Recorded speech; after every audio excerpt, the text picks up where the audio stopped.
नमस्कार, खबरों का पंचनामा में आपका स्वागत है। मैं हूं आपके साथ अंशिका।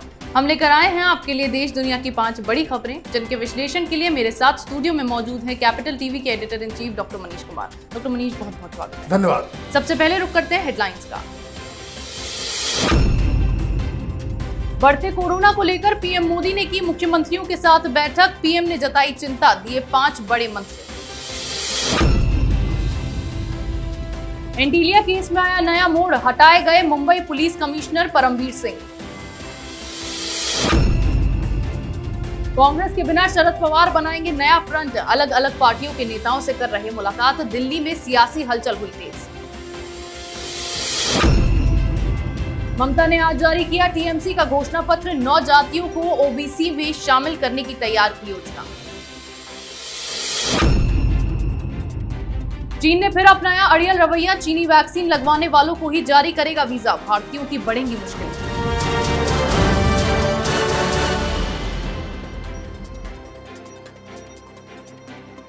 नजर डाल लेते हैं पहली खबर पर। देश में कोरोना एक बार फिर तेजी से पैर पसार रहा है। इसी सिलसिले में प्रधानमंत्री नरेंद्र मोदी ने आज सभी राज्यों के मुख्यमंत्री और प्रतिनिधियों के साथ मीटिंग की। पीएम मोदी ने सभी राज्यों को निर्देश दिया कि एक बार फिर टेस्टिंग, ट्रैकिंग और ट्रीटमेंट पर जोर देने की जरूरत है। महाराष्ट्र, पंजाब, केरल जैसे राज्यों में बढ़ रहे मामलों पर प्रधानमंत्री नरेंद्र मोदी ने चिंता व्यक्त की है। साथ ही इस बढ़ती महामारी के लिए राज्यों को 5 मंत्र भी जारी किए हैं, जिसके तहत दवाई भी कड़ाई भी का पालन करना होगा। आरटी-पीसीआर टेस्टिंग को बढ़ाना ही होगा। माइक्रो कंटेनमेंट जोन बनाने पर जोर दिया जाएगा। वैक्सीन लगाने वाले केंद्रों की संख्या बढ़ाई जाएगी और सरकारी, प्राइवेट किसी भी अस्पताल में वैक्सीन लगाने की सुविधा उपलब्ध होगी। इसके अलावा वैक्सीन की एक्सपायरी डेट का भी ध्यान रखना होगा। डॉक्टर मनीष, क्यों पीएम मोदी के ये 5 मंत्र जरूरी हैं? ये इसलिए ज़रूरी है कि जिस तरीके से लगातार कोरोना के केसेस बढ़ते चले जा रहे हैं, आज की तारीख में बताया जा रहा है कि पिछले 24 घंटे में 28,000 से ज़्यादा लोग पॉजिटिव पाए गए हैं। तो ऐसा लग रहा है कि हम वापस 8 महीने 6 महीने पहले जिस तरह की स्थिति थी वहाँ पहुँच रहे हैं। तो ये चिंता जताना बहुत ही आवश्यक था। और आज जो मीटिंग हुई है, और ये मीटिंग इसलिए भी अहम थी क्योंकि प्रधानमंत्री मोदी ने एक बहुत ही अजीबोगरीब बात कही। उन्होंने कहा कि राज्यों के पास बहुत सारे वैक्सीन तो मौजूद है, लेकिन राज्य सरकार उसको लगा नहीं रही है। और उन राज्यों में ये ज़्यादा फैल रहा है जहां वैक्सीन का ज़्यादा इस्तेमाल नहीं हो रहा। मतलब इसमें सबसे अव्वल महाराष्ट्र है। अब आप देखिए, जिस तरीके से महाराष्ट्र में फिर से कोरोना ने पैर पसारा है, वहाँ मालूम चल रहा है कि वहाँ पे 30% 40% के आसपास वैक्सीन हॉस्पिटल में पड़े हुए हैं, इसका इस्तेमाल ही नहीं हो रहा। आप ठीक से वैक्सीन लगाएंगे नहीं, और जो कोरोना का जो प्रॉपर प्रोटोकॉल है कि टेस्टिंग होती रहनी चाहिए, कंटेनमेंट जोन बना रहना चाहिए, अगर आप इन सब चीज़ों पे ध्यान नहीं देंगे तो कोरोना का कहर तो फैलेगा ही। और इन्हीं सब चिंताओं को लेकर प्रधानमंत्री मोदी ने आज ये मीटिंग बुलाई थी। यानी कि प्रधानमंत्री मोदी द्वारा दिए गए इन 5 मंत्रों के बाद उम्मीद यही की जा रही है कि इनका पालन होगा, जिससे कोरोना से जल्द निजात मिलेगा। इस बीच एक बड़ी खबर आ रही है, जिसके तहत मुंबई पुलिस कमिश्नर परमवीर सिंह को पद से हटा दिया गया है। यानी कि एंटीलिया केस में अब नया मोड़ आ गया है। वहीं मुंबई क्राइम ब्रांच के बाहर पार्किंग में एक काली मर्सिडीज बरामद हुई है। एनआईए के मुताबिक काली मर्सिडीज का इस्तेमाल सचिन वाजे करते थे। जब एनआईए ने इस मर्सिडीज की तलाशी ली तो कार में स्कॉर्पियो की असली नंबर प्लेट पाई गई है। इसके साथ ही करीब 6 लाख रुपए नकद, पैसे गिनने वाली मशीन और लैपटॉप बरामद हुआ है, जिसका डेटा गायब बताया जा रहा है। कार में कुछ कपड़ों के अलावा पेट्रोल, डीजल भी मिले हैं। दूसरी गाड़ियों के नंबर प्लेट भी इसमें बरामद किए गए हैं। डॉक्टर मनीष, क्यों ये बदलाव किया गया? क्यों परमवीर सिंह को पद से हटा दिया गया? देखिए, ये मसला इतना साफ हो चुका है कि मुंबई पुलिस ही एक पॉसिबल मर्डर केस में इन्वॉल्व है और एक पोटेंशियल टेररिस्ट एक्ट में इन्वॉल्व है। किसी बड़े उद्योगपति के घर के बाहर विस्फोटक रखना, इट टैंटामाउंट्स टू टेररिज्म। ये तो आतंकवादी ये काम करते हैं, और ये काम मुंबई की पुलिस कर रही थी। तो उसके हेड के ऊपर, मुंबई पुलिस कमिश्नर के ऊपर गाज तो गिरनी ही थी। लेकिन इसमें इसलिए ही नहीं सिर्फ परमवीर सिंह को हटाया गया कि उनकी कोई मॉरल रिस्पॉन्सिबिलिटी है। दरअसल इस पूरे केस में परमवीर सिंह की डायरेक्ट इन्वॉल्वमेंट भी नज़र आ रहा है। वो इस तरीके से कि परमवीर सिंह के दफ्तर से वो उनके नाक के नीचे वो वाइट स्कॉर्पियो मिली, जिसका इस्तेमाल इस पूरी साजिश में किया गया। जिस सचिन वाजे को गिरफ्तार किया, जो इसका मास्टरमाइंड लग रहा है, ये सारी चीज़ को एग्जीक्यूट करने वाला लग रहा है, वो जो मुख्य आरोपी है वो इनके नाक के नीचे काम कर रहा है, उसको इन्होंने अपॉइंट किया।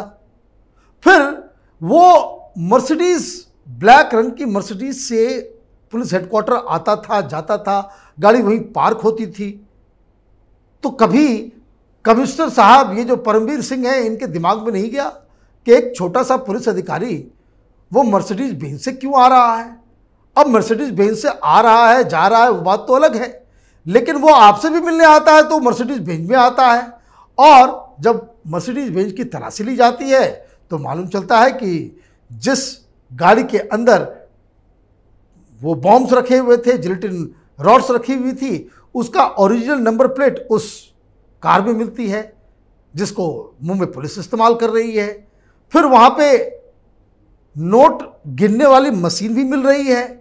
तो ये सारी चीज़ें इतना ज़्यादा कोइंसिडेंस नहीं होता, और ना ही परमवीर सिंह हो या फिर सचिन वाजे हो या दूसरे लोग जो इसमें इन्वॉल्व हैं, वो इतने इनोसेंट हैं कि वो ये कहें कि सचिन वाजे क्या कर रहा था वो हमें मालूम नहीं। क्योंकि परमवीर सिंह टीआरपी केस में तो आप सीधे सीधे आपने इसे इंचार्ज बना दिया, खुद आप प्रेस कॉन्फ्रेंस करते थे। तो सचिन वाजे की गिरफ्तारी के बाद आपने प्रेस कॉन्फ्रेंस क्यों नहीं किया? क्यों आप डिफेंड करते रहे? अभी तो सिर्फ परमवीर सिंह के ऊपर सवाल आया है, अभी गृह मंत्री, मुख्यमंत्री, शिवसेना, आघाड़ी सरकार, इन सब के ऊपर परेशानी के बादल आने वाले हैं। यानी कि अब देखना ये होगा कि नए पुलिस कमिश्नर के आने के बाद मुंबई पुलिस की हालत सुधरेगी या अभी भी वो सरकार की उंगलियों पर ही नाचते नजर आएंगे। वहीं शिवसेना की ओर से एनसीपी अध्यक्ष शरद पवार को यूपीए की कमान सौंपने की वकालत के बाद दिल्ली में हलचल तेज हो गई है। शरद पवार अलग अलग पार्टियों के नेताओं से मुलाकात कर रहे हैं। हालांकि इस मीटिंग का एजेंडा पूरी तरह से अब तक साफ नहीं हो पाया है, लेकिन कयास लगाए जा रहे हैं कि शरद पवार अब कांग्रेस के बिना ही नया फ्रंट बनाने की तैयारी कर रहे हैं। डॉक्टर मनीष, क्यों शरद पवार ये तैयारी कर रहे हैं, क्यों वो सोच रहे हैं कि कांग्रेस के बिना नया फ्रंट बनाया जाए? देखिए, शरद पवार जो है वो पॉलिटिशियन है। मुंबई में उनकी पार्टी, उनकी सरकार इस सचिन वाजे के केस में पूरी तरीके से फंस गई है। इनके दामन काले हो गए, इनके ऊपर इतना कीचड़ उछल रहा है कि इसे ये साफ नहीं कर पाएंगे, और इसलिए उधर तो ये एक्शन ले ही रहे हैं।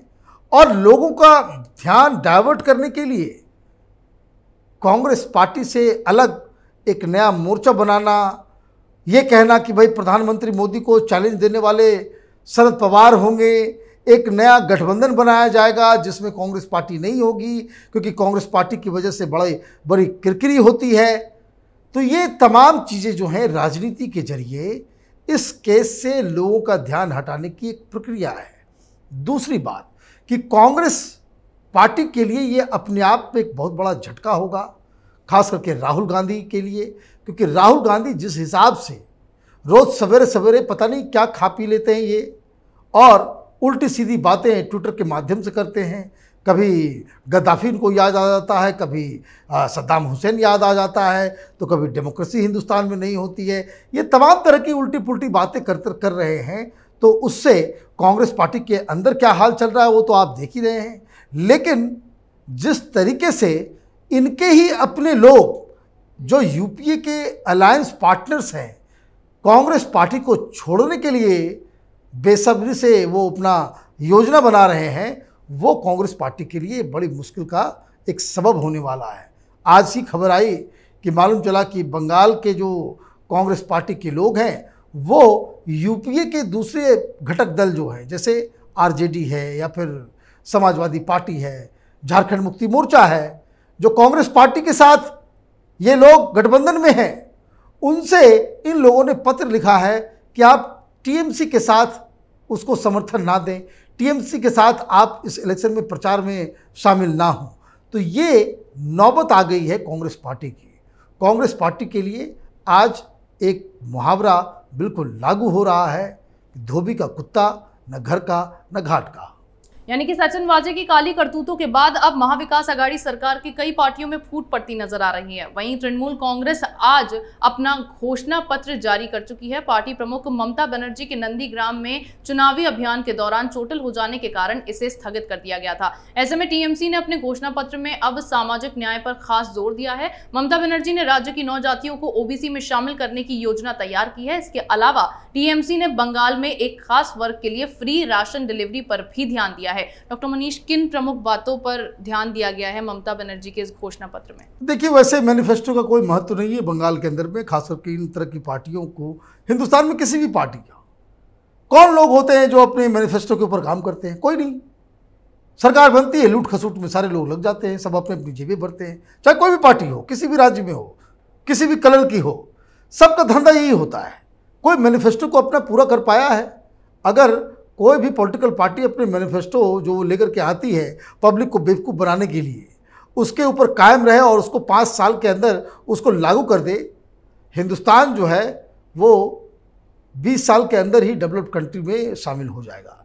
लेकिन ये तो खामखा बेकार की चीज़ है। लेकिन इंपॉर्टेंट चीज़ क्या है इसमें कि ममता बनर्जी इस प्रशांत किशोर के चक्कर में, ये आउटसाइडर बिहारी रणनीतिकार के चक्कर में ममता बनर्जी ने ऐसा काम किया है अपने मैनिफेस्टो के जरिए जिसे बंगाल की जनता माफ नहीं करेगी। बंगाल एक ऐसा राज्य था जहां चुनाव में जातिवाद नहीं था, वहां जाति के आधार पर वोट कभी नहीं हुआ।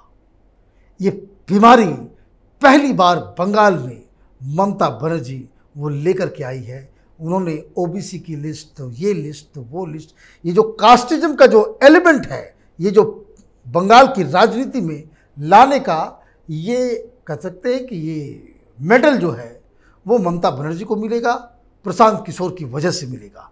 तो ये अब देखना होगा कि बंगाल का जो भद्रलोक है, जो बंगाल का कल्चर, बंगाल की रेनेसां, बंगाल की बहुत सारी चीज़ों के ऊपर बहुत ही ज़्यादा उनको गुमान है, वो तृणमूल कांग्रेस के इस कह सकते हैं कि नए योजना को कि कास्टिज्म के जरिए चुनाव में वोट पाने की जो रणनीति है उसको किस तरह से आकलन करती है और किस तरह का समर्थन देती है। यानी कि जिस तरह से लोगों को लुभाने के लिए ममता बनर्जी ने इस बार अपने मैनिफेस्टो को तैयार किया है, उसके बाद देखना यह है कि वो उसमें कितना कामयाब होती है। वहीं चीन ने एक बार फिर अपना असली चेहरा दिखा दिया है।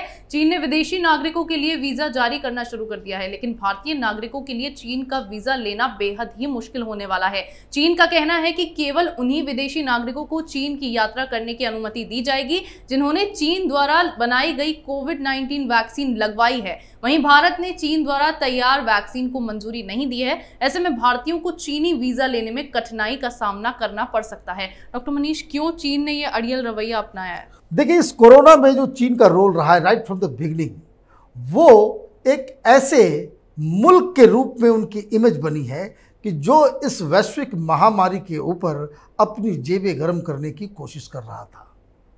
हालांकि इसमें कोई डाउट नहीं है, ये कोरोना ये चीन की देन है। वुहान के लैब से ये चीन का ये जो कोरोना है वो पूरी दुनिया में फैला। अब फैलने के बाद इसने मास्क के नाम पे, तो पीपी किट के नाम पे इन्होंने धंधेबाजी करने की कोशिश की।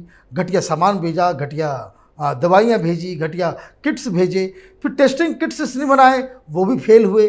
तो पूरी दुनिया ऑलरेडी चीन के इस रवैये से बाकायदा बहुत ही नाराज़ थी। अब वैक्सीन जब आया तो मालूम चला कि उन्होंने 4 वैक्सीन को मंजूरी दे दी है, पूरी दुनिया में वो भेज रहे हैं। लेकिन कई सारे मुल्कों ने साफ साफ मना कर दिया है कि जो चाइनीज़ वैक्सीन है वो बेअसर है, वो किसी काम का नहीं है। लेकिन फिर भी ये ज़िद है चाइना की कि जब तक वो शख्स चाइनीज़ वैक्सीन नहीं लगाएगा तब तक उसको चीन के अंदर आने नहीं दिया जाएगा। अब चीन के इस फैसले का असर हिंदुस्तान पे तो हो ही रहा है, लेकिन इसका सबसे बड़ा नुकसान चीन को ही होगा, क्योंकि चीन में लोग तो वैसे भी जाना इन्होंने लोगों ने कम कर दिया है। तो जो बिजनेस ट्रांजैक्शंस जो हैं, जो लोग आते जाते रहते थे, उनमें भारी संख्या में कमी आएगी, क्योंकि लोग चीन के ऊपर शक कर रहे हैं, चाइनीज़ वैक्सीन के ऊपर लोगों का विश्वास नहीं है। तो ये चारों तरफ से ये एक ऐसी नीति है, ये ठीक वैसा ही है कि आ बैल मुझे मार, और इसी फार्मूले पे चीन ने ये फैसला लिया है। यानी कि चीन के इस फैसले से भारत के लोग तो चीन नहीं जा पाएंगे, लेकिन भारत को इससे फायदा जरूर होगा। देश दुनिया की तमाम बड़ी खबरों पर हमारे साथ आपके विश्लेषण के लिए बहुत बहुत धन्यवाद। खबरों का पंचनामा में आज इतना ही। अगर आपको हमारा ये वीडियो पसंद आया हो तो इसे लाइक करें, शेयर करें, कमेंट करें, साथ ही हमारे चैनल को सब्सक्राइब करें। और अगर आप तक हमारे खबरों के नोटिफिकेशंस ना पहुंच पाते हो तो अब आप कैपिटल टीवी के ऐप को भी डाउनलोड कर सकते हैं।